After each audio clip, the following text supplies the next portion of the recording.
Wala namang alinisan dun. Crystal clean up eh. Makawag doon tayo. Bag.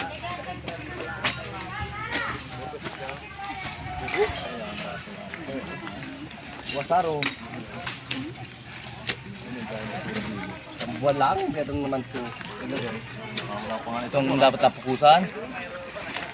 Wala pa nga isang buwan. Okay po, shoutout po sa mga Kapuhangan TV dyan. Ito po kami ka-viewers sa Milaor, Santa Elena. Kasama po. Dahil po mukhang basura din kasi po ay naanod po ng baha. Ayan po. Kami po ay clean up. Eh dito po kami dumami ng pag-coastal clean up kasi wala po naman sa Sibuyaw na coastal. Sako po nandun. Araw po puro nyug. Ang dala ko po ay coastal. Ito po yung coastal oh. Ayan. Ito po kami. Wala po pati dung gusto. Ito pong plano ko sa Sibuya. Po ako tumama ulit. Magpapatanim po ako ng bakawan. Ayan. Ayan.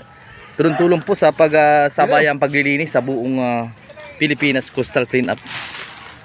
Sana po mamaya ay may masarap na lugaw. Merinda ho namin. Shoutout sa Kapuhangan TV. Miss Kejaat yan.